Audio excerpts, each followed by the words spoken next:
faut peu pour être heureux, vraiment très peu pour être heureux. Il faut se satisfaire du nécessaire. Bonjour et bienvenue sur le podcast consacré à une réconciliation qui me paraît nécessaire entre la science et la spiritualité.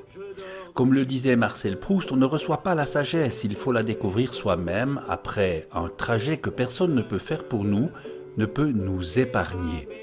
Alors justement, dans ce trajet, il me semble essentiel de réconcilier la science et la spiritualité.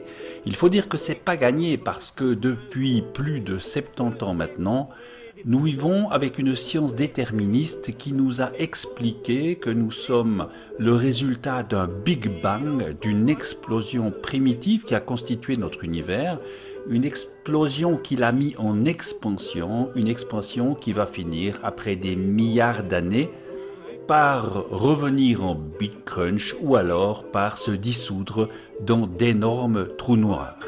Le défi à notre époque est de pouvoir réconcilier science et spiritualité, car pour la science déterministe, l'univers est une gigantesque machine à combiner les possibles à travers des lois que nous connaissons déjà, des lois qui sont certainement encore à découvrir, du hasard et des hasards plus que des hasards heureux dont nous avons pu bénéficier à l'occasion.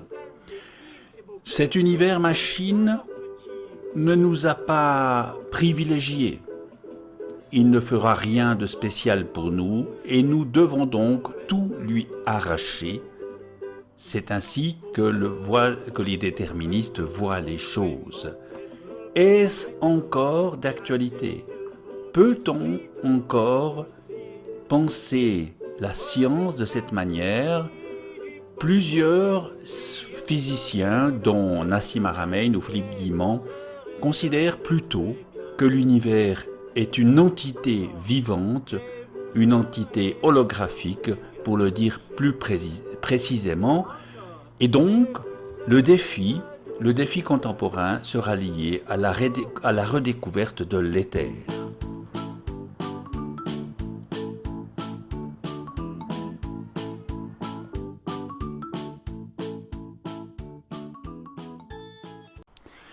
Ainsi donc, la science et la spiritualité réconciliées postulent que l'univers est vivant, qu'il est habité, traversé par un esprit intelligent et conscient.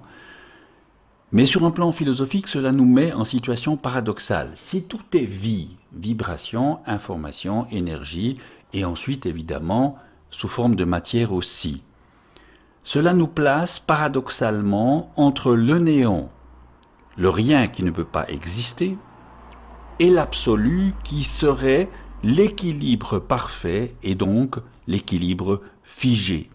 Cette tension entre le rien et le tout crée le mouvement, elle crée la dynamique. Toujours dans l'univers, tout doit se faire, se fixer, et tout doit se défaire. Tout est en attraction et en répulsion, un peu comme un cœur, comme notre cœur qui bat.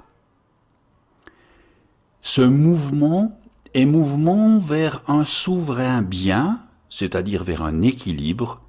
Cet équilibre, on peut l'appeler la plénitude, la joie, l'amour, etc.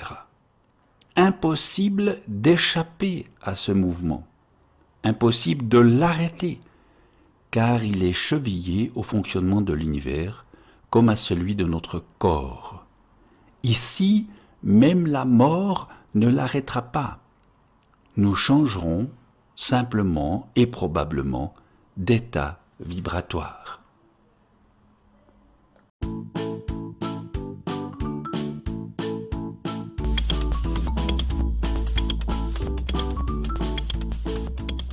J'ai ajouté à ma présentation cette animation pour décrire la structure des Plancks, les mouvements des Plancks dans l'espace-temps. C'est-à-dire que si on met un petit Planck sphérique autour de tous les triangles, vous allez reconnaître la fleur de vie. Là, je l'ai extrapolé au niveau de triangulaire pour que vous pouvez voir la géométrie qui en ressort.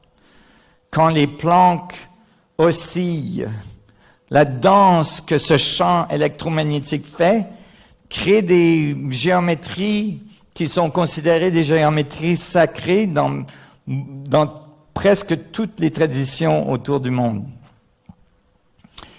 Et donc, et voilà les planques. Et là, on peut voir, les planques se triangulent.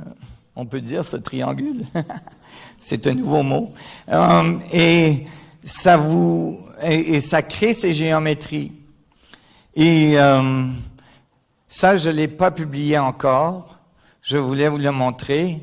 Quand on ajoute des planques d'un côté, on peut voir comment, quand il y a une géométrie qui va vers l'intérieur, il y a une géométrie qui va vers l'extérieur. Et ça, c'est l'échange d'informations à travers la surface, l'horizon du trou noir. C'est comme ça que l'information s'échange. Et si vous regardez bien, ça ressemble beaucoup à la formation d'un cœur qui bat. Les cœurs battent comme ça. Je voulais que vous ayez une visualisation. C'est comme ça que vous parlez à l'univers. À chaque planque moment, vous êtes en communication. Si tout est vie, vibration, information et énergie, d'où découle ensuite la matière, si tout est vie en fonction de lois d'échelle, alors il nous faut revoir la place et le rôle de la spiritualité. En réalité, nous interagissons à travers ces états vibratoires, à travers notre conscience, à travers des ondes spécifiques. Nous interagissons en permanence avec la source, avec l'univers. Nous créons, nous attirons, nous repoussons, nous construisons en grande partie notre réalité, notre vie quotidienne. Ceci que nous en soyons conscients ou non. Nous le faisons en orientant à chaque minute, à chaque seconde, nos choix de vie, nos quêtes, nos aspirations profondes, nos besoins, nos souffrances et même, semble-t-il, nos états maladifs. Nous en informons l'univers qui relaie le tout dans notre environnement et répond à nos sollicitations. Certains simplement le font mieux que d'autres. Certains seront plus en phase vibratoire avec l'univers et sauront mieux interagir avec lui. Toutefois, nous pouvons toutes et tous apprendre à mieux interagir avec l'univers et cet apprentissage est à définir comme le but spécifique de la spiritualité.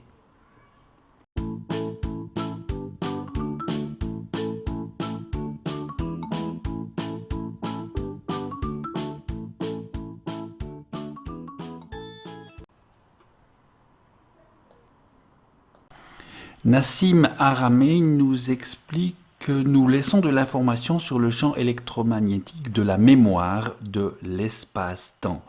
Notre cerveau et notre corps sont comme des antennes qui oscillent, elles captent et restituent de l'information à ce champ, à cette mémoire de l'espace-temps.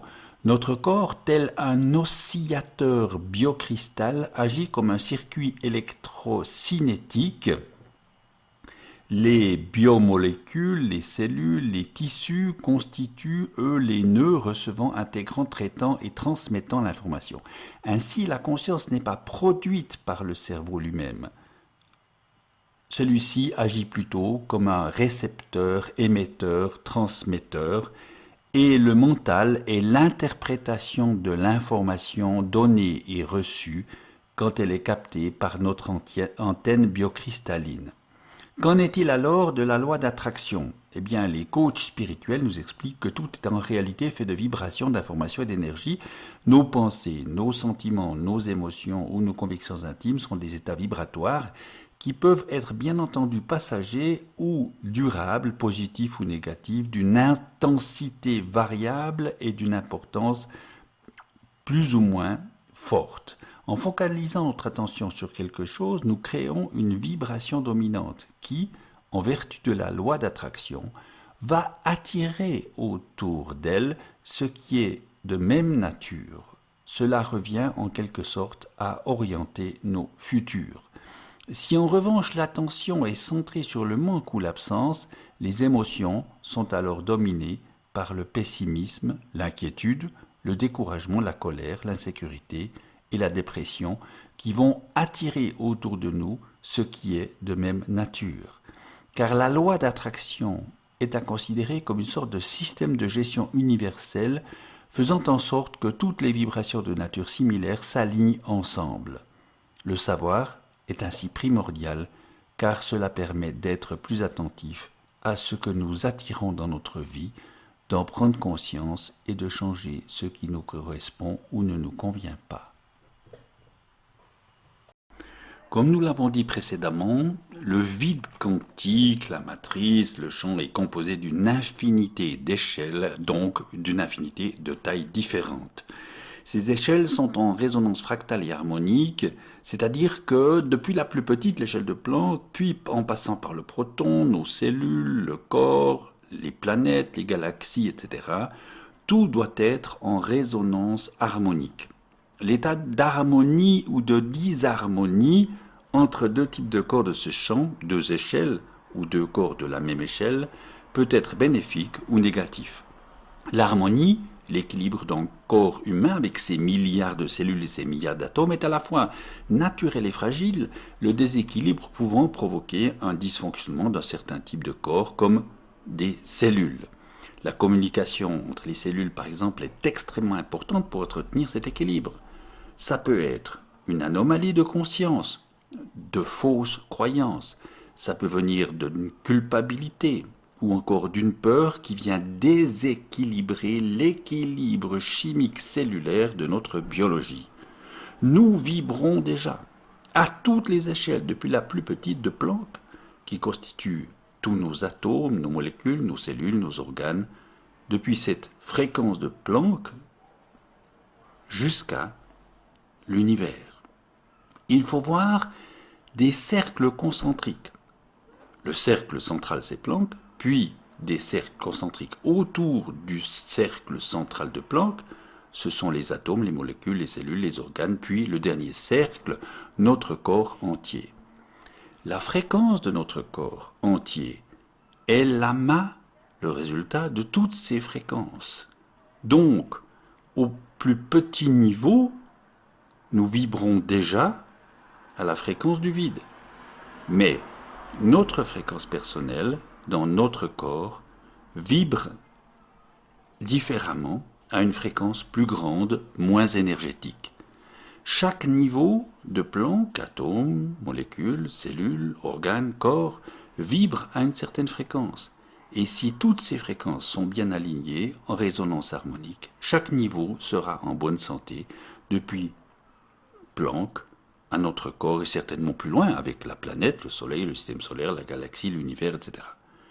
Mais si un niveau ou plusieurs dévient de ce niveau de résonance harmonique, un mal-être, des maladies peuvent survenir.